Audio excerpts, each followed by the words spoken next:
Explorer अपने बड़े हथियार का उपयोग करके घने जंगल से अपना रास्ता बनाता हुआ आगे बढ़ता है। वो अचानक रुककर पीछे मुड़ता है। कौन सा रास्ता था?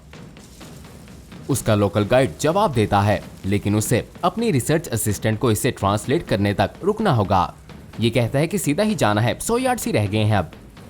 एक्सप्लोरर अपना सर हिलाकर फिर से जंगल से रास्ता बनाता हुआ आगे बढ़ता है। हालांकि गाइड सही था, क्योंकि थोड़ी ही देर में घना जंगल खुल जाता है और उन अविश्वसनीय चीजों में से एक को प्रकट करता है जो एक्सप्लोरर ने अपने जीवन में देखी थीं। उसके ठीक आगे जंगल से बाहर एक विशाल प्राचीन पत्थर की एक टेम्पल है। ठोस पत्थर का एक विशाल पिरामिड जिस पर कई मूर्तियां और कुछ नक्श बने हुए हैं। ये विशाल संरचना ऐसी दिखती है जैसे सदियों से यहाँ कोई नहीं आया।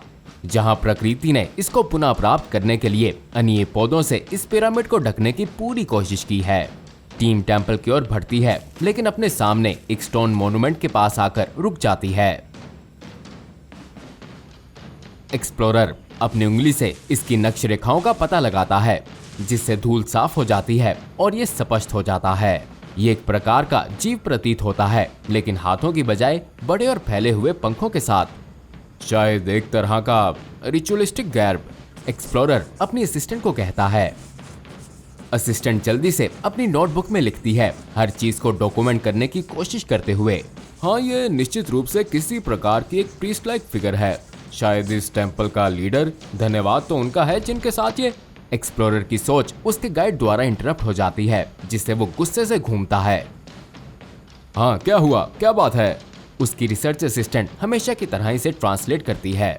ये कह रहा है कि हमें आगे नहीं जाना चाहिए, इसमें बहुत खतरा है।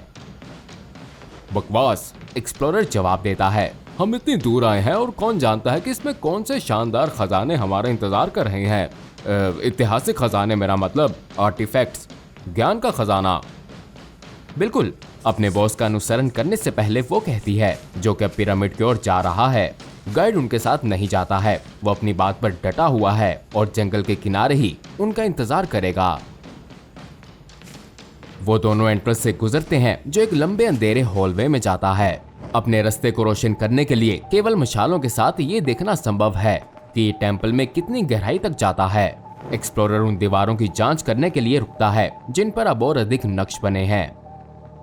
वो देख सकता है कि ये कॉम्प्लिकेटेड जियोमेट्रिक पैटर्न्स हैं, लेकिन उस पंख वाले जीव के कई और चित्रण भी हैं जो बाहर मॉन्यूमेंट पर था। हालांकि यहाँ जीवों को मोमेंट्स ऑफ एक्शन में दर्शाया गया है। इनको भागते हुए, पीछा करते और पकड़ते हुए दिखाया गया है। लोगों को इसे उन पर हमला करते हुए, उनको हवा में उठाकर उनको कहीं ले जाते हुए, और ठीक उसी जगह जहाँ क्लाइमेक्स आना था वहां पर दीवार गायब है। ये शायद किसी समय गिर गई होगी। ठीक है, एक्सप्लोरर टेम्पल में और जांच करने के लिए आगे बढ़ने से पहले कहता है, लेकिन उसकी असिस्टेंट उसे फॉलो नहीं करती है। वो मिसिंग पैनल के नीचे पत्थर के कई टुकड़े देखती है और उन्हें बेहतर ढंग से देखने के लिए नीचे बैठ जाती है। वो इन्हें एक साथ इकट्ठा करती है, विभिन्न टुकड़ों को उनकी ओरिजिनल फॉर्म में वापस रीअरेंज करते हुए। इस बीच एक्सप्लोरर का ध्यान किसी और चीज ने अपनी ओर खींच लिया है। हॉल की दूसरी तरफ एक लंबे प्राउड वॉरियर का एक स्टैचू है और उसके हाथ में एक बड़ा रत्नों से सजा स्पेयर है, जिस पर जेमस्टोन्स उसकी मशाल की रोशनी में जगमगा रहे हैं। एक्सप्लोरर उसकी ओर जाता है और स्पेयर हैंडल को पकड़ लेता है। वो इसे खींचना शुरू करता है, शायद एक एंशिएंट आर्टिफैक्ट के साथ कुछ ज्यादा ही ताकत लगाता हुआ, लेकिन उसे ये फैबुलस ज्वेल्ड पीस चाहिए है और इससे भी ज्यादा ये पूरा स्पेयर। वो प्रशंसा चाहता है कि वो इसे घर वापस लाया। जैसे ही एक्सप्लोरर उस स्पेयर को खींच रहा है, दूसरी ओर उसकी रिसर्च असिस्टेंट टूटी हुई दीवार के पीसेस को उनकी पोजीशन में लगाती है। वो एक बेहतर नजर डालने के लिए अपनी मशाल इसकी ओर करती है और हैरान हो जाती है। पंख वाले जीव लोगों को उठाकर कहीं ले जा रहे हैं। ये कहानी का अंत नहीं था, वो उन्हें कहीं और ला रहे हैं और अब वो देख सकती है कि उन्हें और भी बड़े पंखों वाले जीव के सामने प्रस्तुत किया जा रहा है। ये एक मॉन्स्टर है, एक मॉन्स्टर जो लोगों को खा रहा है। असिस्टेंट एक्सप्लोरर को ये बताने के लिए मुड़ती है कि उसे क्या मिला है, लेकिन जैसे ही वो मुड़ती है, वो देखती है कि वो अंततः स्टैचू के हाथ से स्पेयर को बाहर निकालने में सक्षम हो जाता है और फिर फर्श पर गिर जाता है, जहां वो लेटे हुए ही इस सुंदर ज्वेल्ड स्पेयर पर अचंभा करता है। ऊपर देखो, उसकी असिस्टेंट चिल्लाती है। एक्सप्लोरर ये नहीं देख पाता कि स्टैचू अनिश्चित रूप से आगे और पीछे हिल रहा है और बिल्कुल उसी जगह आकर गिरता है जहां वह स्पेयर को निहार रहा था। क्या तुम ठीक हो? वो उसकी ओर भागते हुए पूछती है। हाँ शायद, वो उसे कहता है। सर पर बस एक छोटी सी चोट है, ऐसा कुछ भी नहीं है जो इसे एक क्या? वो पूछती है, लेकिन वो उसके पीछे किसी चीज से डिस्ट्रैक्टेड लगता है। एक अच्छी सी, भगवान ये क्या है? वो इशारा करता है और असिस्टेंट पीछे मुड़कर दीवार के छेद में से कुछ निकलता हुआ देखती है जहां पहले वो स्टैचू खड़ा था। ये दीवार में नक्श हुए जीवों में से एक है, एक विचित्र आधा आदमी आधी छिपकली, हाथों की बजाय पंखों वाला। हालांकि इस पर कोई मांस नहीं है और ये जीव पूरी तरह से हड्डियों से बना है। वो दोनों इस कंकाल आधे मानव को देखकर चिल्लाते हैं और ये जीव भी उनकी ओर वापस चिल्लाता है, एक श्रिल हाई पिच चीख। दीवार के छेद में से अब और अधिक जीव बाहर आने लगते हैं, जबकि पहले अन्य दीवारों और छत में से जहां कोई छेद नहीं थे वहां से भी ये बाहर निकलते हैं। जीव उनकी ओर टेंपल से बाहर निकलने के रास्ते को बंद करते हुए भागते हैं और इस चौड़ी के पास अब अंधेरे हॉलवे में आगे की ओर भागने की बजाय और कोई विकल्प नहीं है। जैसे ही ये भागते हैं, अंधेरे हॉलवे के छेदों से भी और जीव बाहर निकलते हैं, उन पर चिल्लाते हुए और उन्हें अपने पंखों के अंत पर लगे तेज पंजों से पकड़ते हुए। जैसे ही वो एक कोने से मुड़ते हैं, एक जीव एक्सप्लोरर के पांव को पकड़ लेता है, जिस कारण वो जोर से पथरीले फर्श पर गिर जाता है। उसकी असिस्टेंट उसकी सहायता के लिए आगे बढ़ती है, लेकिन जैसे ही वो उसकी मदद करने लगती है, दो और जीव उसके पीछे प्रकट होते हैं और उसे अपने पंखों वाले हाथों से पकड़ लेते हैं। एक्सप्लोरर खड़ा होकर प्रत्येक पर ज्वेल्ड स्पेयर से वार करता है जब उसे अंधेरे छेद में ले जाते हैं, लेकिन एक तीसरा जीव उसके हाथ से स्पेयर को पकड़ने लगता है। हॉलवे में और अधिक जीवों को देखते साथ ही एक्सप्लोरर स्पेयर को छोड़कर भागता है। उसके सामने का हॉलवे ऐसा दिखता है कि अतीत में किसी समय बंद हो गया था और उसके पास चट्टान में तराशे गए अंधेरी टनल में जाने की बजाय और कोई दूसरा विकल्प नहीं है। ये नैरो टनल काफी बार आगे और पीछे घूमती है और एक्सप्लोरर इस बात को लेकर अनिश्चित होता है कि वो कहाँ जा रहा है और वो अब क्या करेगा। वो अगले मोड़ से मुड़ता है जहाँ टनल एक विशाल कमरे में खुलती है। इसकी छत 100 फीट से ऊंची होगी और वो दूर की दीवारों को अपनी इस मशाल से नहीं देख सकता और छत पर बने एक छेद के माध्यम से सूरज की रोशनी की एक धीमी किरण अंदर आ रही है। वो ये भी नोटिस करता है कि अचानक शांति हो गई है। वो पीछे मुड़ता है और उस टनल की ओर देखता है जहां से वो आया था और ये महसूस करता है कि उसका पीछा करने वाले वो भयानक जीव और उनकी आवाजें अब यहाँ नहीं हैं। एक्सप्लोरर को इस विशाल कमरे की गहराई से कुछ आवाज सुनाई देती है और वो वापस मुड़कर अंधेरे में देखने की कोशिश करता है। प्रकाश की एक किरण में उसे एक पंख वाला जीव दिखता है, लेकिन ये अजीब तरह से चल रहा है, जैसे कि वो चल ना रहा हो बल्कि हवा में तैर रहा हो, और ऐसा इसलिए है क्योंकि वो वास्तव में नहीं चल रहा।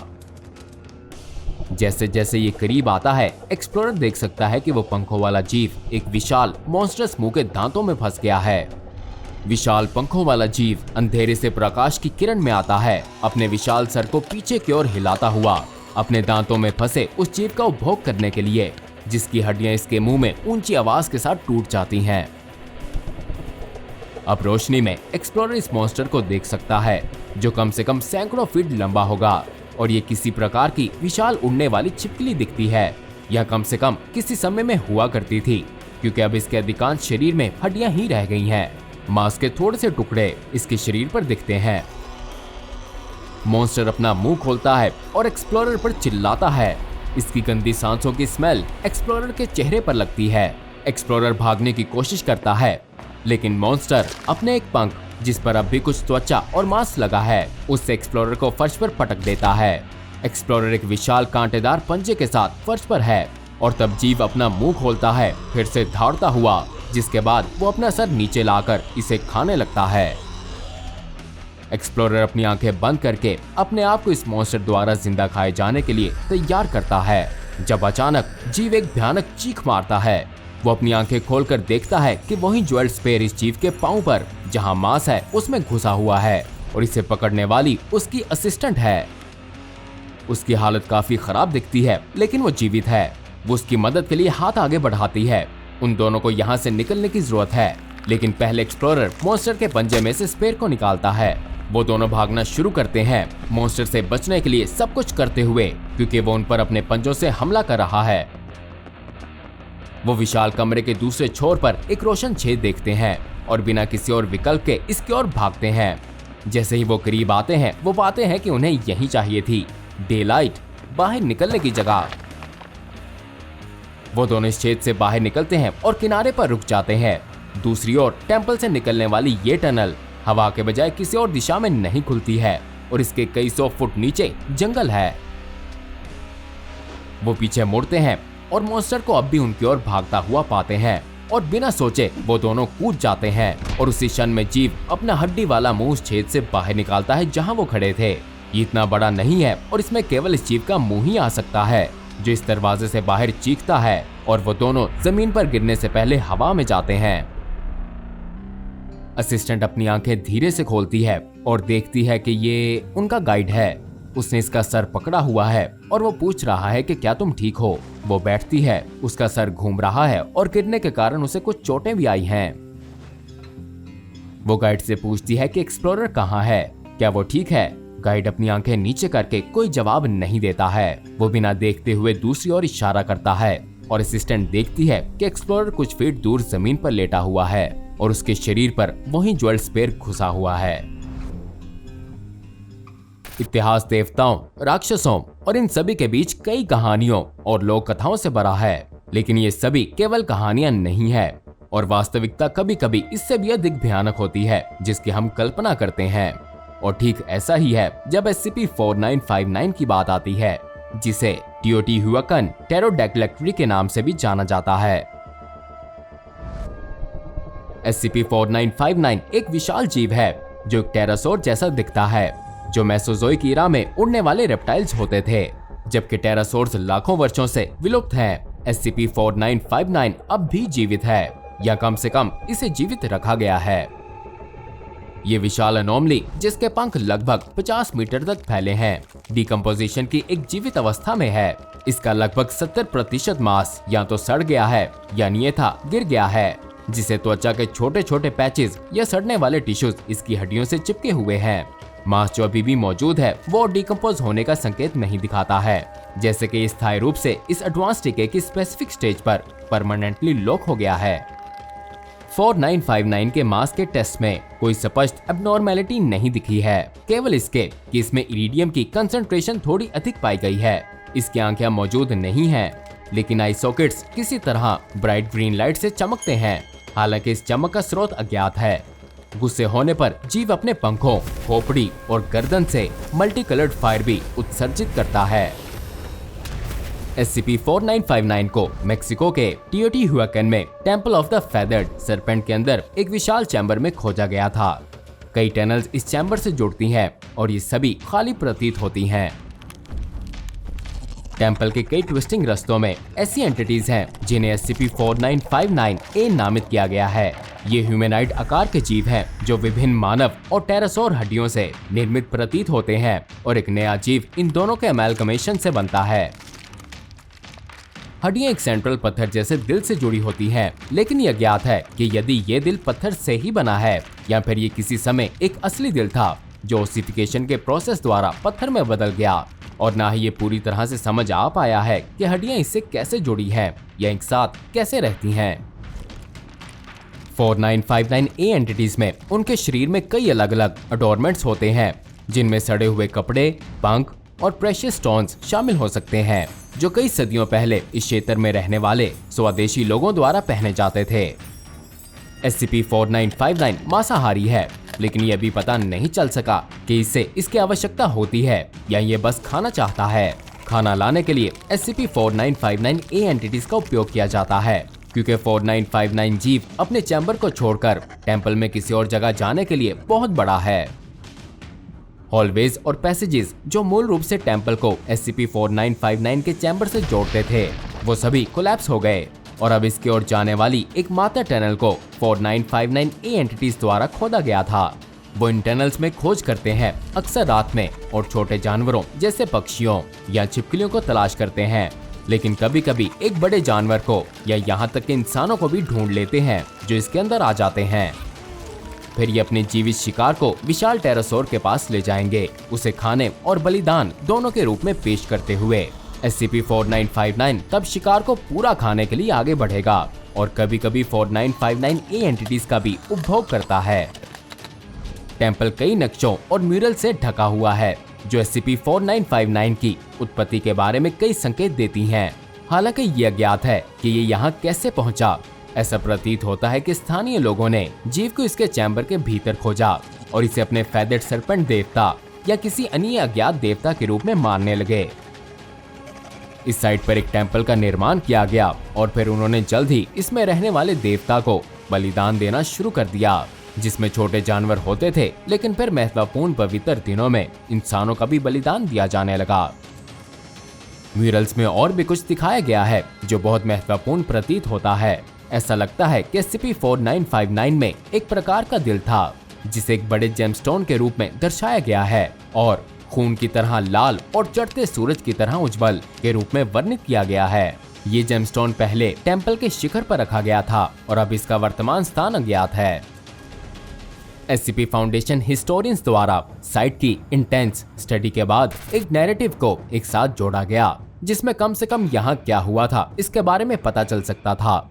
ऐसा प्रतीत होता है कि लगभग 6ठी शताब्दी ईस्वी में स्थानीय आबादी के भीतर विरोध हुआ। लोगों के बीच इस बात को लेकर विवाद खड़ा हो गया कि क्या ये वास्तव में देवता है या फिर कुछ और, कोई बुराई। जिन लोगों ने SCP-4959 पर संदेह किया उन्होंने टेम्पल का नियंत्रण छीनकर इस जीव को मारने के प्रयास में इसके अंदर चले गए। दीवारों पर कई झुलसने के निशान इस लड़ाई के टेस्टामेंट्स हैं जो संभवतः हुई थी और जहां उन्हें कई नुकसान हुए तो ऐसा भी प्रतीत होता है कि वो कम से कम चैम्बर को बंद करने में सक्षम हो गए थे। वर्तमान में ये अज्ञात है कि इसके बाद टेम्पल के शीर्ष पर लगे उस महान जीवेल का क्या हुआ, लेकिन इसका स्थान फाउंडेशन के लिए बहुत रुचि रखता है क्योंकि ये SCP-4959 की लंबी उम्र होने का एक सोर्स हो सकता है। SCP-4959 को यूक्लिड क्लासिफाई किया गया है और ये temple of the feathered serpent के भीतर अपने चैम्बर में ही कंटेन्ड है। हालांकि इसमें जाने वाली सभी एंट्रेंसेस को रीइंफोर्स गेट्स द्वारा बंद कर दिया गया है। यदि SCP-4959A के खोजे जाने पर नए रास्ते बनते हैं तो उनको भी बंद करके सील कर दिया जाता है। प्रति सप्ताह एक बार एक बड़े जीवित जानवर को, अक्सर एक गाय को, एक शाफ्ट द्वारा इसके चैम्बर में नीचे उतारा जाता है और अब तक SCP-4959 को ऐसे अपनी टॉम के अंदर रहने के लिए रोका गया है। SCP-4959 क्या है और इसकी सेवा करने वाले आधे मानव और आधे टेरासोर जीव क्या हैं? क्या ये पूर्व मानव बलिदान है जो अब अपने मास्टर की सेवा करने के लिए अनंत काल तक जीवित रहेंगे? यदि SCP-4959 एक समय में एक देवता था तो ये तथ्य कि अब हम ही इसे खिलाने और खुश रखने के लिए जिम्मेदार हैं। इसका तो मतलब फिर ये हुआ कि हम ही एक मायने में अब इसकी सेवा कर रहे हैं। अब जाइए और जाकर डॉक्टर बॉब की फाइल से SCP-3700 the tides of war देखें, एक और अनोमली जिसमें भगवान जैसी इम्प्लीकेशंस हैं। और हाँ, चैनल को सब्सक्राइब करना और अपनी सजेशंस हमें कमेंट्स में बताना ना भूलिएगा।